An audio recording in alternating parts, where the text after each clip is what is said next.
အမျိုးသမီးတစ်ယောက်ဟာထူးဆန်းတဲ့နတ်ဖျားသားရဲတစ်ကောင်ကိုမထင်မှတ်ပဲပိုင်ဆိုင်ခွင့်ရခဲ့ပါတယ်။သူမကအဲ့ဒီသားရဲကိုစိတ်နာကပ်တွေကျွေးလိုက်တဲ့အခါမှာတော့အံ့ဖွယ်အမှုဖြစ်ပျက်လာပါတော့တယ်။အဲ့ဒီသားရဲစီကနေစိန်တွေအဆုံးမရှိစီးကြလာတာပါပဲ။ဝါမင်းကိုငါနဲ့အတူဈေးဝယ်ထွက်ဖို့ခေါ်သွားရမယ်လို့သူမကပြောလိုက်ပါတယ်။ဒီလိုထူးဆန်းတဲ့တရဝါတွေဟာဒီလိုဝက်ဆန်းကျဲတဲ့ဂျိုးပေါ်မှာအများကြီးရှိနေတာပါ။ဒီချစ်စရာကောင်းတဲ့သားရဲလေးကတော့မင်းသမီးမီယူမျိုးရဲ့အိမ်မွေးတိရစ္ဆာန်ဖြစ်ပြီးအခုမြင်နေရတဲ့လှပတဲ့အမျိုးသမီးကတော့မင်းသမီးမီယူကိုယ်တိုင်ပဲဖြစ်ပါတယ်။မနက်တိုင်းသူမနိုးလာတဲ့အခါမှာအစွမ်းထက်တဲ့စွမ်းရည်တွေပါဝင်တဲ့အေယာမပူလဲကြီးတွေနဲ့မျက်နှာတစ်လေးရှိပါတယ်။အဲ့ဒီပလဲတွေရဲ့အာဟာရဓာတ်ကြောင့်အသားရည်ဟာထာဝရလူပြိုမှုကိုထိမ့်သိမ်းထားနိုင်တာပါ။ဒီအံ့ဖွယ်ပလဲတွေကြောင့်ပဲလှပတဲ့မီယူဂျိုပေါ်မှာအသားဖြူဝင်လှပတဲ့ပလဲလူသားမျိုးနွယ်စုဖေဖေဖို့တွေဆင့်တက်လာခဲ့တာဖြစ်ပါတယ်။သူတို့ရဲ့နေ့စဉ်အလုပ်ကတော့ပလဲတွေကိုရိတ်သိမ်းပြီးနန်းတော်အပြင်ဘက်ကိုပို့ဆောင်ပေးဖို့ပါပဲ။အဲ့ဒီအယောင်တောက်နေတဲ့ပလဲတွေကိုကန်ကြီးတွေနဲ့လောင်းထည့်လိုက်လို့အလုံလောက်ရပြ။ဒီဆိုရင်ဘရင်နဲ့မိဖုရားတို့ထွက်လာကြပါတယ်။သူတို့ရဲ့နေ့စဉ်တာဝန်ကတော့စုဆောင်းထားတဲ့ပလဲတွေတဲကအစွမ်းထက်ဆုံးနတ်ဖျားပလဲ Celestial Pearl ကိုရွေးချယ်ဖို့ပါပဲ။ရွေးချယ်ပြီးတဲ့နောက်မှာတော့ဘရင်က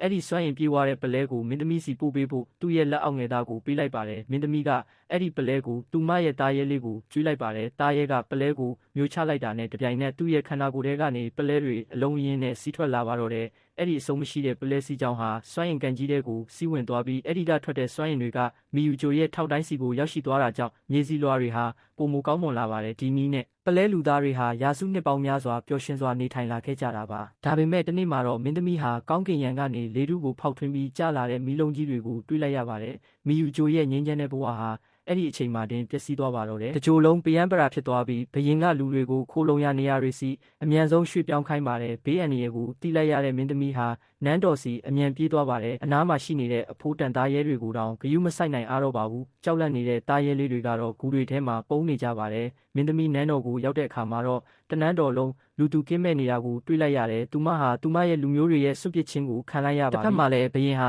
စစ်သားတစုကိုဥဆောင်ပြီးပြက်ကျလာတဲ့စစ်တင်မောကြီးစီသွားခဲ့ပါတယ်။အဆောင်တွေကတားနေတဲ့ကြားကဘရင်ကအထဲကိုဝင်ရောက်စစ်ဆေးဖို့ဆုံးဖြတ်လိုက်ပါတယ်။အန္တရာယ်မရှိဘူးလို့ယူဆလိုက်တဲ့အခါမှာတော့ဆက်စုကျင်တဲ့လူအုပ်ကြီးကဘရင်နောက်ကိုလိုက်သွားကြပါတယ်။အဲ့ဒီအချိန်မှာပဲနောက်ထပ်မတော်တဆမှုတစ်ခုထပ်ဖြစ်ပါတယ်။အေယာမအာကာသယင်ကြီးတစ်စင်းဟာဂျိုဘောကိုအရှိန်ဟုန်နဲ့ပြက်ကျလာပြီးပြင်းထန်တဲ့ရိုက်ခတ်မှုလိုင်းတွေထွက်ပေါ်လာပါတယ်။ဘရင်ကလူတွေကိုစုဝေးခိုင်းပြီးတည်ငြိမ်အောင်လုပ်ပါတဲ့အဝင်ဝါကအဆောင်ကတင်မောတကားကိုပိတ်ဖို့ကြိုးစားပေမဲ့တကားလက်ကင်ကကျိုးသွားတာကြောင့်တကားကိုပြန်ဖွင့်လို့မရတော့ပါဘူး။အဲ့ဒီအချိန်မှာပဲမင်းသမီးအန်နီဟာနောက်ကျပြီးရောက်လာခဲ့ပြီးတကားကိုအသေးအတန်ထုရိုက်ကအကူအညီတောင်းပါတယ်။ဒါပေမဲ့ဘရင်ကတော့ဘာမှမလုပ်နိုင်ပဲကြည်နေုံသာရှိပါတော့တယ်။ဖခင်ဖြစ်သူရဲ့နာကျင်နေတဲ့မျက်နှာကိုကြည့်ပြီးမင်းသမီးဟာသူမရဲ့ကံကြမ္မာကိုတီးလိုက်ပါပြီ။ဘရင်နဲ့မိဖုရားတို့ရဲ့မျက်ရည်တွေကြားမှာပဲသူမဟာလက်ရှိအခြေအနေကိုလက်ခံလိုက်ပြီးအနောက်ကနေလိုက်လာတဲ့မီးရန်ကြီးတွေစီကိုရဲရဲဝံ့ဝံ့လှည့်ကြည့်လိုက်ပါတော့တယ်။တေချင်းတရားကိုသူမအေးအေးဆေးဆေးလက်ခံလိုက်ပါတယ်။နှစ်ပေါင်း30ကြာပြီးတဲ့နောက်မှာတော့ပျောက်ကွယ်သွားပြီလို့ထင်ထားတဲ့ပလဲလူသား2ယောက်ဟာဂျိုးစုကြားက